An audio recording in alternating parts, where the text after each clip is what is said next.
نحمده ونصلي على رسوله الكريم اما بعد فاعوذ باللہ من الشیطان الرجیم بسم اللہ الرحمن الرحیم یرفع اللہ الذین آمنوا منکم والذین اوتوا العلم درجات وقال النبی صلی اللہ علیہ وسلم من سلک طریقا یلتمس فیہ علما سہل اللہ له به طریقا الی الجنہ او کما قال صلی اللہ علیہ وسلم۔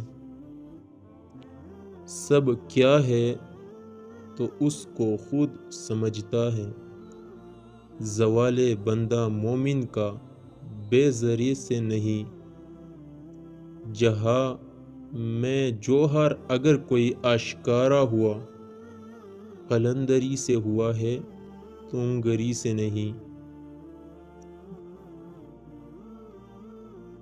علم کا معنی آتا ہے جاننے کے، چنانچہ علماء اور فقہاء کا اس بات پر اتفاق ہے کہ ہر بالغ مسلمان اور مرد اور عورت پر اتنا علم حاصل کرنا ضروری ہے کہ جس کے ذریعے وہ حلال اور حرام، پاکی اور ناپاکی میں تمیز اور فرق کر سکے۔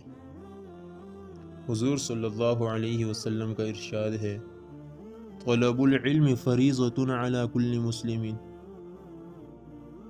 علم کا طلب کرنا ہر مسلمان مرد اور عورت پر فرض ہے۔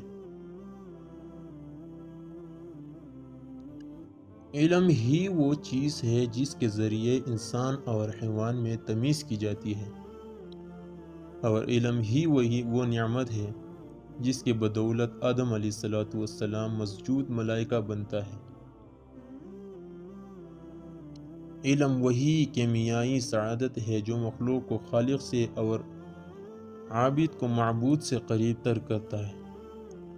اللہ تبارک و تعالی کا ارشاد ہے، قُلْ هَلْ يَسْتَوِي الَّذِينَ يَعْلَمُونَ وَالَّذِينَ لَا يَعْلَمُونَ إِنَّمَا يَتَذَكَّرُ أُولُو الْأَلْبَابِ، یعنی جاننے والا اور نہ جاننے والے دونوں کبھی بھی برابر نہیں ہو سکتے۔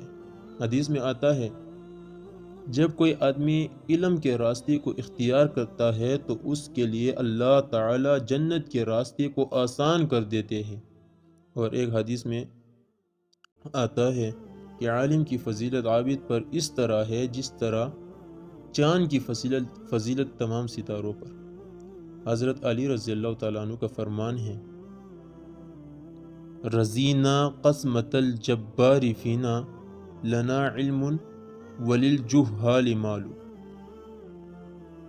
یعنی ہم اللہ کی بنائی ہوئی تقدیر پر راضی ہیں، وہ یہ ہے کہ ہمارے لیے تو علم مقرر کیا گیا اور جاہلوں کے لیے مال۔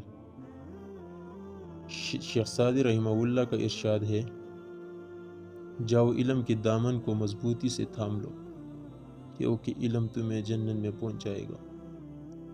دعا ہے کہ اللہ تعالی ہمیں علم نافع عطا فرمائے اور دین پر پورا چلنے کی توفیق عطا کر دے اور استقامت عطا فرمائے، آمین۔